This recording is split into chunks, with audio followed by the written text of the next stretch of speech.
Welcome to Focus, Insight on the Southern University Ag Center.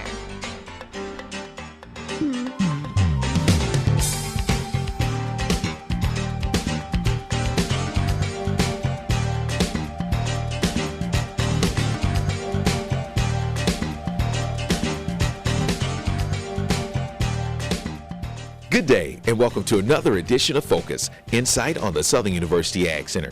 I'm Dexter Newman, your host. And on today's show, we'll have Dr. Dawn Melian-Patan. She's an ag specialist here at the Southern University Ag Center. She'll be here to explain to us about the Wisteria Alliance and that it deals with teaching farming skills for men and women. We'll also talk with Dr. Fatima Malekian. She's an ag nutritionist. She'll be here to explain and talk with us about her whey protein project and how it can assist in weight loss. Also, the Southern University Ag Center and the Southern University Laboratory School participated in this year's National 4-H Science Day project, and their title of their project was GIS, Geographical Information Systems. Stay tuned, for this is one show you won't want to miss, another edition of Focus, Insight on the Southern University Ag Center. The mailbox and the traffic light. Both are ideas from the minds of African Americans. The mind is a terrible thing to waste. Thank you for joining us. We have with us today Dr. Dawn Melian-Patan. She's agriculture specialist at the Southern University Ag Center in Baton Rouge. She's here today, and we'll be talking about the Wisteria Alliance. And Dawn, we're glad that you're here with us today. Thank you for the invitation, Mr. Newman. Glad you could join us. And Wisteria Alliance, those that are listening to us right now, what exactly is Wisteria Alliance? The Wisteria Alliance is a brand new initiative that we've embarked upon here at the Southern University Ag Center. It is our Women in Agriculture program. Nationally, women are being recognized more and more each day for their roles and the roles they play on the farm. And we wanted to do something a little different to help women succeed on the farm. Most of the Women in Agriculture programs across the country focus on record keeping and how women play supporting roles along with their husbands to make the family farm work. But we have a phenomenon here in Louisiana, and it's occurring nationally as well, where we have a lot of female-owned and operated farms. So providing just record keeping and following the model of the majority of women in agriculture programs wouldn't work for us to assist those women with all of the things that they need, all of the skills and trainings that they need. So with the Wisteria Alliance, we've decided to put together a very comprehensive program where we attempt to focus on all aspects of farm ownership. Who exactly are you targeting with Wisteria Alliance? Well, with the trainings that we've had so far, we've targeted women who own and operate their farm, women who support the families on the farm, as well as urban and community gardeners. And we have the trainings scheduled and arranged such that anyone who wants to come out, particularly women, will get what they need to help them in whatever their agricultural-based initiative or endeavors are. Okay, now with that, is it just for women? We try to provide the training, and we do target women. We've had several men at each of the sessions thus far, but the training is for women, and the majority of it has been conducted, and the plans are to continue having this training conducted by women. How long will the sessions, how long does it last? And is it like school where you have to complete so many workshops or sessions, or can you just take one? That's a great question. The trainings for the Wisteria Alliance are held on Saturday mornings from 8 o'clock to usually 2:30, 3 o'clock p.m., depending on the particular training. Our most recent training was a few weeks ago, and as a prize, well, I guess the most noteworthy event of that training was by the time it was completed, the women attending had actually built a picnic table. And oh God, just to see the look of pride on their faces. We had a stack of 2x6x8 boards, and these women worked together and they learned all of the skills associated with putting this table together, from measuring to using hammers, drills, nails, miter saws, skill saws, just everything, and they built a picnic table. So it was really wonderful, and it was very empowering for the women attending and participating. Those out there listening that would like to participate, how could they get in contact with you? My email address is Dawn, D-A-W-N, _Melion, M-E-L-L-I-O-N, at SUAG, the word center, Southern University Ag Center.com. Or you can just go to our website, www.suagcenter.com. And how long will it run? When is the last session for it? How long, how many months, weeks? Okay, well, our last scheduled session for this cycle ends in August. And all of our dates are on the website. So you can refer to the website for more information. But like I said, this is an initiative for women, by women, and we're extremely excited about it. And we've had visitors from, or participants from, as far away as northern Mississippi come down to participate and see. So you don't have to be in Louisiana. You can be outside the state. Yes, I mean, we wouldn't say you have to be in Louisiana, but it's a Louisiana program. We're very excited about it, and we're getting calls from other southern states to find out how it's going on and what's happening with it. So we're excited. And you guys heard it first right here, the Wisteria Alliance. It's at Southern University Ag Center, and we'd like to thank Dr. Dawn Melion for joining us today. And once again, if you have more information, call the phone number at 225-771-2242 or the website at suagcenter.com. Hi, I'm Lee Tillman, and we are Buddy Stewart's Top Notchers. You know, music is a big part of the fabric of Louisiana. Help preserve Louisiana's musical heritage for tomorrow's generation. All right, Dr. Fatima, we're glad you could be here with us today. How are you doing today? Well, I'm doing great. Thank you for having me. Yeah, I'm very excited. Okay, we are too. And we had the main reason we have you here today is to ask you about the Way to Go project. And we understand that you're heading up the project at the Southern University Ag Center. And would you explain to us what exactly is Way to Go project, W-H-E-Y? That's right.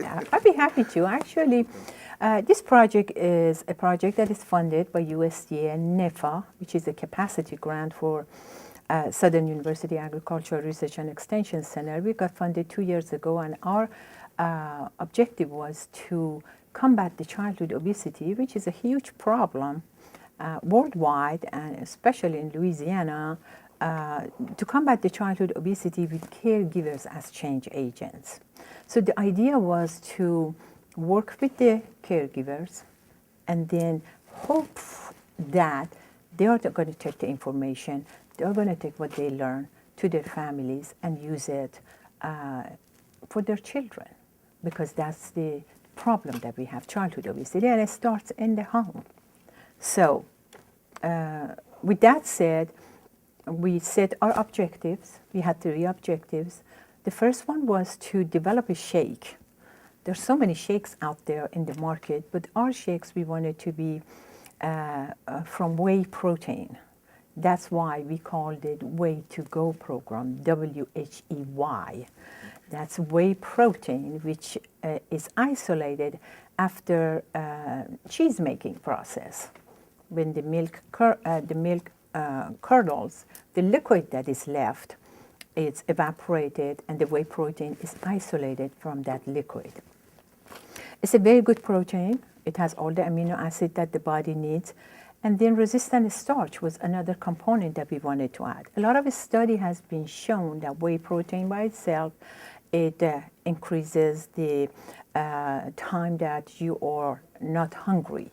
To say it in a simpler way, you know, it just decreases your hunger.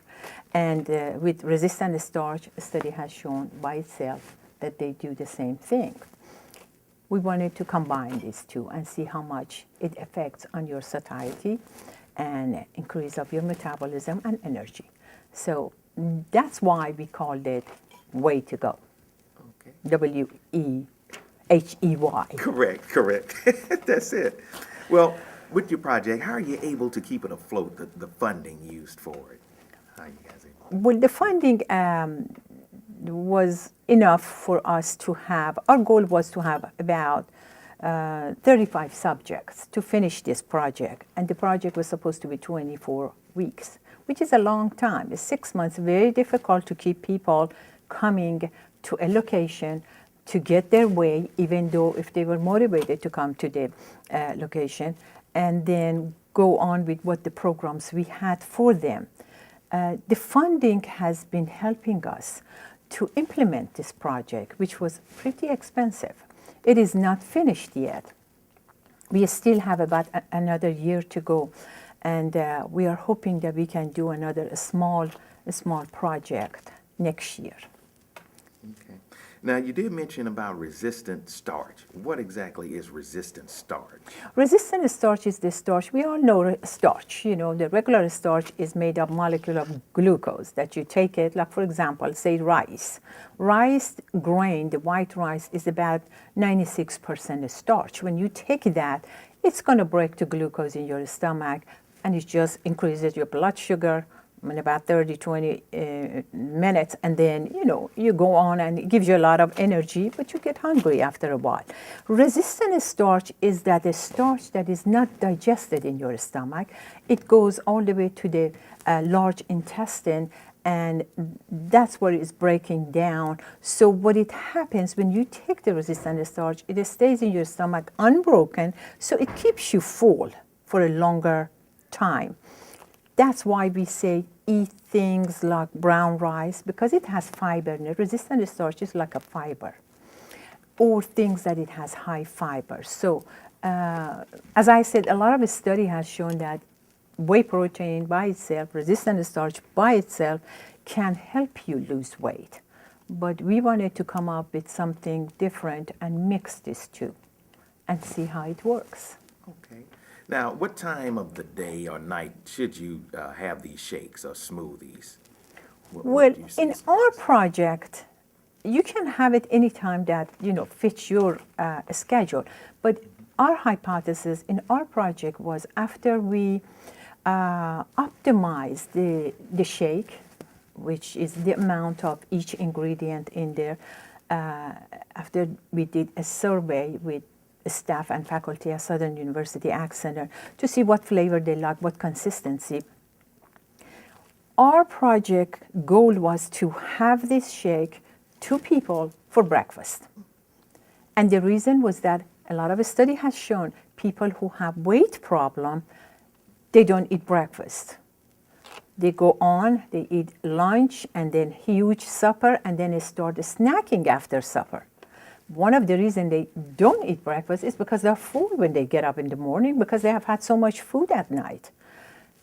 They don't exercise, they go to sleep right away at night, so all the calories is staying on them, and after a while it converts to the fat that we have extra in different parts of our body, on hips, around the heart, chest, and that's what the problem we have, and our children are having the same issues. So the whey protein resistant starch shakes was supposed to be consumed by participants in this 24 weeks project in the morning. So it can give them an energy, a boost to start the day, and then just go on with the regular program or regular eating habit that they have. We divided the subjects in two groups, placebo and treatment. But we provided them with nutrition education. So we were hoping that they change their diet according to the dietary guidelines and my plate, to eat healthier, to eat more fresh fruits and more vegetables. And this way, you know, they just change their lifestyle by themselves and in the family. And majority of our subjects were moms. We had a few gentlemen, and Moms are the ones who always shop for the house. So we taught them how to go shopping and buy good stuff instead of, all the high sugary, high salt, and high fatty food. So Dr. Marlon Ford gives advice about being in the Way to Go project. I participated in the program because one thing, I was working out every day and I wasn't really getting the weight loss that I really was, trying to find. So with this program, the program taught me a lot of things I didn't know, such as reading the labels as far as knowing what percentage of fat and sugars I was getting, in my various meals. So, for any advice for anybody who's doing this, this is a lifestyle. I love it. How I use the Weight Life program is I would work out every day. And I love to do heavy weights, but I would get hungry from doing those heavy weights. So after I would do those weights, I would eat a meal and I just killed my whole purpose. So using those shakes and drinking those shakes after that heavy workout, I was getting the nutrition that I need, getting, replenishing my body, but not adding any fat. So I ended up losing, tons of weight. As a total, I lost 52 pounds in this program within this short time. So I would recommend it for everybody. And for those that are just joining us, we're talking about Way to Go project, WHEY, and it's a protein, correct, Doc? yes. Okay, so we brought them up to date just a little bit, talking about whey. What do you see the future of whey protein? The future of our project, of course, whey protein resistance, whey protein right now, if you go to any store, I don't want to name any store, but if you go to any of a store, they have it, they're selling it because it is an increasing market for it. A lot of research has shown that it's good protein, especially people who exercise a lot. It replaces your muscles when you do extensive exercise. The amino acid in that whey protein is good. Resistant starch is a good fiber. So what we are seeing from the future of our project, those ingredients in the market, they're going to do well. But what we see for our project here at Southern University Ag Center, and we are hoping, is that to have this as a program, because it has shown that people who were on this program for 24 weeks, they lost significantly. One of our subjects lost about 62 pounds. That is a great success. Of course, he was the one who took the shake for morning and he followed everything that we told him to do. He followed the nutrition education classes. He did everything right. He used my plate every day. And he has children, and I met his wife, and they are all applying to the same thing. That was the goal. Not only him, but there were a lot of other people who lost weight. So this is something that we want to promote in the future and have it as a program at our center and be one of the best known centers to provide such a great programs to our people so they can live a healthier life. And it's not hard. Whey protein and resistant starch, if they don't want to take it as a shake, there are a lot of food that they can buy, and there are good sources of whey protein and resistant starch. So that's the future of what we are going to do for our center and the community that we serve. Okay. Dr. Fatima, thank you for showing up and coming and explain a little bit to us about the whey project that you have going on at Southern University Ag Center. And I see that the Southern University Ag Center has a lot going on, and we look forward to having you back on the show to talk to us more about what you're doing with Way to Go project. Thank you so much for having me, and I'll be happy to come anytime that you want me, because I think this is a great, great success, and I think the people can benefit from it, from the information that we can share, and all the resources that we have at Southern University Ag Center. I believe we can change the life of our people to have a healthier lives and longer lives, for that matter. Young, old, it doesn't matter how old you are, So, thank you so much. The odds of this daughter of a clergyman spending 11 weeks at #1 on the U.S. singles charts? 1 in 19 million. The odds of going on to win 6 Grammy Awards? 1 in 1.4 million. The odds of having a child diagnosed with autism? 1 in 110. I'm Toni Braxton, and I encourage you to learn the signs of autism at autismspeaks.org. Southern University Laboratory 7th and 9th grade students participated at the National Science Day event hosted by the Southern University Ag Center. Here's Tiffany Franklin, project coordinator. We are delighted to have had our youth here today to introduce them to a new opportunity that reinforces STEM, which is science, technology, engineering, and mathematics. We're looking forward to more to come. The students received a recorded message of strong advice designed for them by GIS veteran Dr. Jim Mitchell. He gave one main reason why GIS is important. I think the most important thing is that it's not just a map. That what a map really is a model of the world. And it tells you where things are. Again, what's connected to what and what's near and far. And those are all important things to know when you're trying to understand how the world works. There's a lot of other things that you need to know and understand also that are involved with just the basic kind of things about math and science and understanding information. The Southern University Laboratory mentor, Ms. Wright, explains why they picked the North Baton Rouge area to lay out their design. The original reason that I picked this area, this is in Banks. The project said that they needed an 8-acre area. So I Googled Earth information about Scotlandville and Banks. This was the most open area available, and from the conceptual design the kids made, I was able to find an area where everything that they had in their concept would go into an open space. The land is unused, it's privately managed, so this would be a great and special for potential development in the area. One Southern University Laboratory student had this to say. We felt it was a need because there are really no parks for children or people to access in the Scotlandville area, and it has to be in walking distance. And we're also uploading it to the National 4-H site, so other 4-H groups from other states in the U.S. and other parts of Louisiana can see our project and what we did with it. Reporting for the Southern University Ag Center, I'm Dexter Newman. The tobacco industry targeted African Americans. They targeted African Americans by placing menthol in cigarettes and advertising menthol cigarettes only in African American communities. My name is Victor DeNoble. I used to work for a tobacco company. Wake up, Louisiana. The annual Small Business Procurement Conference at Southern University was in full swing. Joanne Lawrence, Lead Business Development Specialist for the United States Small Business Administration, explains why it was brought to Baton Rouge. One of the things that we wanted to do was to bring an event to Baton Rouge where businesses could come and connect with those who have the business. So we want the businesses to have an opportunity to meet with decision makers who have contract opportunities to offer, but also to have the benefit of training. Gloria London, Director for the Center of Rural and Small Business Development for the Southern University Ag Center, gives her take on what she expects at this year's conference. We've had over 300 people registered, and I think since that time we've had about 50 to 75 more individuals register on site. It's been a great morning.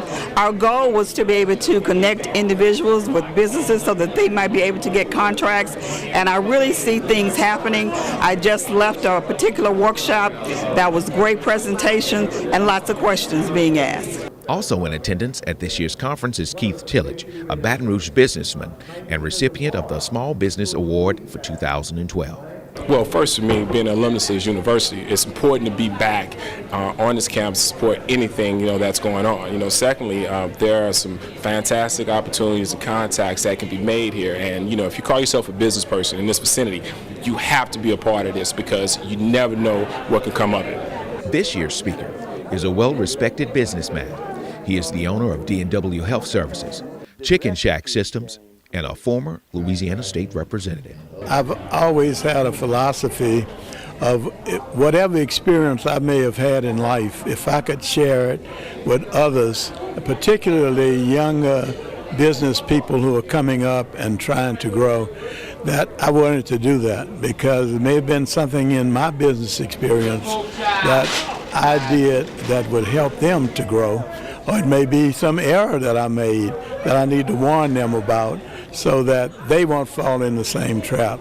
But I enjoy being out and mixing with folk, but particularly if I could help someone, I wanted to do it. And that's why I'm here today, so I could try and help some of them grow in their own businesses. Reporting for the Southern University Ag Center, I'm Dexter Newman. The following video is brought to you by Southern University and Louisiana State University Agricultural Centers. This is one of a series of instructional videos on healthy cooking techniques. In this segment, we're going to make a heart-healthy gumbo using oilless roux.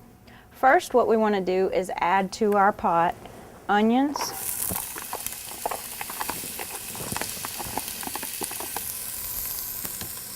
bell pepper. We have red and green bell pepper, celery, and in Louisiana we consider this the holy trinity of Louisiana cooking: onions, celery, and bell pepper. We're also going to add some minced garlic. Gives it a good flavor.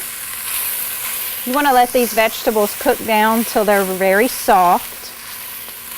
While those vegetables are cooking, we can add in a little bit of seasoning. So I've got a little bit of salt here, a little bit of black pepper just to taste, and cayenne pepper. The vegetables are beginning to get a little bit soft, so I'm going to move over here where I have my roux flour. Now, how much roux flour you add to your liquid depends on how thick you want your gumbo. So we're just going to add it into some cold chicken stock and whisk it really good. And you can just kind of judge on your own preference as far as the consistency. But you want to get it mixed in really well, because you'll add this roux flour and chicken stock mixture to the gumbo after we've got the chicken and the sausage and a little bit of stock already in there. Back over here to our veggies. They're looking really good, getting brown and soft.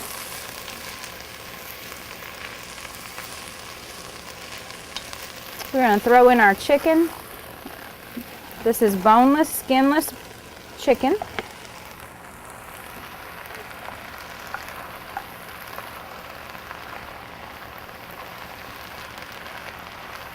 So we're going to add our turkey sausage.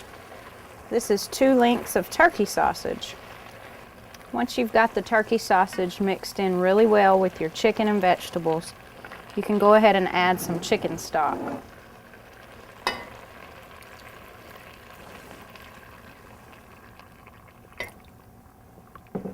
Now we're going to bring this back up to a boil before we add our chicken stock and roux mixture. Okay, now we're going to add a bay leaf. We've got it at a good rolling boil, and we're going to add in our roux flour and chicken stock mixture. This will give us a nice thick gumbo. Just mix it in really good. Now we're going to let this simmer for about 20 minutes. There is your heart-healthy gumbo. For more information about this video or nutrition programs offered by Southern University or Louisiana State University Agricultural Centers, contact your parish extension office.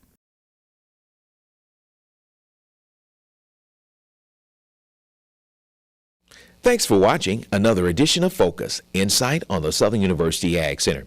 If you have any questions or comments about any of the aforementioned topics, please give us a call at 225-771-2242 or check us out on our brand new website at suagcenter.com.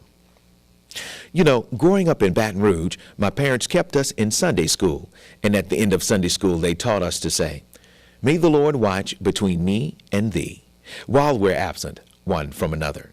You know the rest. Until next time, I'm Dexter Newman, and thanks for watching another edition of Focus, Insight on the Southern University Ag Center. Take care.